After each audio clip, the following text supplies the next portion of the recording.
Isa ka ba sa mga sumusuporta kina Eman at Jillian Ward? Ayon sa usap-usapan, nagkasundo na umano ang kanilang mga magulang upang suportahan ang relasyon ng kanilang mga anak. Marami ang naniniwala na may basbas na ito mula sa parehong panig, isang bagay na nagbibigay ng mas matibay na pundasyon sa kanilang samahan. Sa likod ng kwento, makikita ang gabay ng pamilya, mga magulang na handang umunawa, sumuporta at siguradong nasa tamang landas ang kanilang mga anak. At dito nagsimula ang isang kwento ng pagmamahalan na hindi lang naramdaman kundi pinagtibay ng suporta ng pamilya.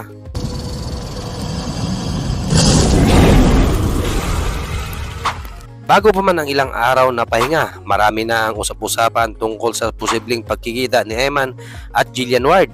Naging mahugong ang balita bago ang mahal na araw na nagkita ang magulang ni Eman at magulang ni Jillian Ward para pag-usapan ang kanilang mga plano. Bago pa man dumating ang Holy Week, pinaghandaan na nina Eman at Jillian Ward ang kanilang outing. Plano nilang pagpalipas ng oras sa ibang lugar kasama ang kanilang mga pamilya. Masaya ang dalawa na magkasama at masaya rin ang pamilya ni Jillian Ward na makita silang masaya sa kanilang relasyon. Suportado rin si Joanna Rose Bacosa sa relasyon ni Eman, kaya walang alinlangan sa pagtanggap sa plano ng dalawa. Ayon sa usap-usapan, nagkasundo na ang magulang ni Jillian Ward at Eman Pacquiao na suportahan ang relasyon ng kanilang mga anak. Napagdesisyonan nilang maging bukas at positibo sa bawat hakbang ng dalawa, lalo na sa public appearances at sa bonding moments. Kamakailan lang ay ipinakita na rin ang suporta ng pamilya ni Jillian sa huling laban ni Eman sa boxing. Kaya mas lalong naging maayos ang samahan ng dalawang pamilya. Habang papalapit ang araw na kanilang outing, excited ang dalawa na ipakita ang kanilang pagmamahalan sa kanilang pamilya. Nagplano sila na maging simpleng bonding activity, isang picnic sa tabing dagat, magkwentuhan at magpahinga mula sa kanilang abalang schedule. Kasama rin ang magulang ni Jillian na nagdala ng mga paboritong pagkain ni Jillian at Eman. Samantala ang magulang ni Eman ay abala rin sa pagbibigay ng payo at suporta sa dalawa. Sa gitna ng kwentuhan, napansin nila kung gaano nagiging matured at responsibilidad sina Eman at Jillian Ward sa isa't isa. Habang nalalakad sila sa dalampasigan, hindi napigilan ng dalawa ang magkamay at magkwentuhan tungkol sa kanilang mga pangarap. Ipinakita ni Eman ang kanyang plano sa hinaharap, habang ipinagmalaki ni Jillian ang kanyang mga achievements sa career at personal life.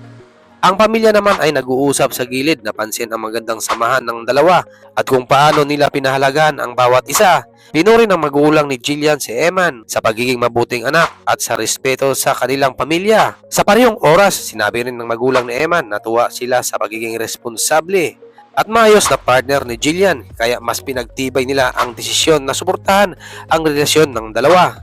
Ang pag-uusap na ito ay nagpatibay ng mutual respect at tiwala ng dalawang pamilya. Sa ngayon ay mas bukas at masaya sa relasyon ng kanilang mga anak. Habang papalapit ang hapon, nagkaroon ng maliit na sorpresa si Jillian para kay Eman. Isang personalized na regalo sa simbolo ng kanilang relasyon at suportahan ng kanilang pamilya. Natuwa si Eman at ramdam niyang pagmamahal at suporta sa buong pamilya ni Jillian. Bago matapos ang araw, nagpapasalamat ang dalawa sa kanilang mga pamilya sa pagsuporta at pagmamahal. Ramdam nila sa kabila ng busy sa buhay, malaga ang maglaan ng oras sa isa't isa at sa kanilang mga mahal sa buhay. At sa mga susunod na araw ay patuloy ang pagkakaibigan at pagmamahal ng dalawang pamilya. Ang simpleng banding na ito ay nagpatunay na sa tamang suporta, pagmamahal at respeto. Nagkasundo ang dalawang pamilya na pag-usapan na rin ng pamilya ni Manny Pacquiao at ng mga magulang ni Jillian Ward tungkol sa relasyon ng dalawa. Sa isang pribadong pag-uusap, naging bukas ang bawat panig, walang yabang, walang pataasan, kundi puro pag-uunawa bilang mga magulang. Kasama si Eman Pacquiao sa usapan, tahimik lang ngunit nakinig, ramdam niya ang bigat ng pinag-uusapan. Hindi lang simpleng damdamin kundi ang kinabukasan nilang dalawa. Napagplanuhan nila ang mga dapat unahin at ang tamang panahon para sa mas seryosong hakbang.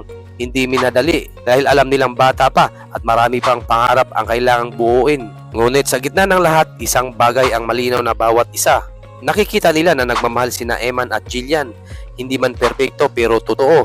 Basta suportado nila ang isa't isa at hindi lang nila nakakalimutan ang mga pangarap. Sumang-ayon ang mga magulang ni Jillian para sa kanila mas mahalaga ang respeto, tiwala at gabay kaysa paghihigpit. Isang pangakong hindi kailangang isulat na habang maaga pa, gagabayan nila ang kanilang mga anak. Hindi para pigilan kundi para siguraduhin tama ang direksyon ng kanilang tatahakin. Dalawang pamilya ang nagkaisa para sa pagmamahal ni Eman at Jillian. at sa kanilang kinabukasan na sabay nilang harapin. Ayon kay Manny na ama ni Eman, normal lang na mapansin ko kung sino yung mga nakakasama ng anak ko. Tungkol kay Eman at Jillian Ward, nakikita ko naman na maayos yung samahan nila. Hindi ko agad hinusgahan, mas importante sa akin yung respeto at kung paano nila dalhin ang sarili nila. Kung si Jillian Ward ay nagbibigay ng inspirasyon kay Eman, wala akong problema doon.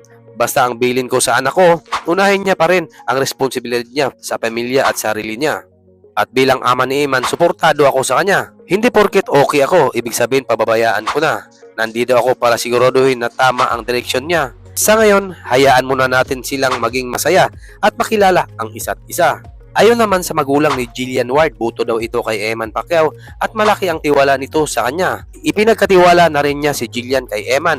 Hindi man agad ito makikit pero unti-unting nakikita niya ang ugali nito. Sa bawat pagdalaw ni Eman sa bahay, napapansin niya ang pagiging magalang nito. Palaging bumabati, marunong makiramdam at hindi pilit magpabida. Hindi rin ito yung tipong puro salita lang. Mas nakikita sa gawa kung paano niya ito tratuhin si Jillian Ward. Hindi lang lahat ng lalaki na ganito, minsan niyang nasabi habang nagmamasid lang sa dalawa. Tahimik lang si Eman pero consistent, hindi nawawala ang respeto, lalo na sa harap ng pamilya. At doon mas lalo siyang napansin ng pamilya ni Jillian habang tumatagal napalitan ang pag-alinlangan ng kumpiyansa. Ayon sa magulang ni Jillian Ward, kung siya ang nagpapasaya sa anak ko, susuportahan ko, dagdag pa niya. Hindi man perpekto pero malinaw sa kanya na maayos ang intensyon ni Eman.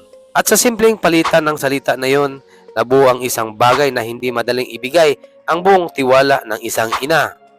Kaya makikita natin sa bawat plano ni na Eman Pacquiao at Jillian Ward, nandyan ang suporta nila sa isa't isa. Hindi lang sa malaking bagay kundi pati sa maliliit na detalye ng araw-araw. Mainiwan din silang mensahe para sa isa't isa, hindi man laging mahaba pero totoo at sapat para magbigay ng lakas.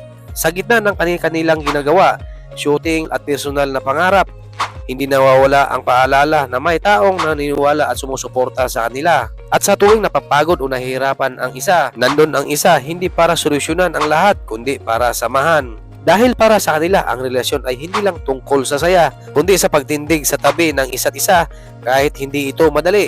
Sa paglipas ng panahon, mas lalong tumibay ang kanilang samahan. Hindi dahil perpekto sila, kundi dahil pinipili nilang magtiwala, umintindi at magtagal. At sa bawat mensaheng iniiwan nila sa isa't isa, nabuo ang isang pangako na anuman ang mangyayari, hindi sila mag-iisa sa pagharap sa kanilang hinaharap.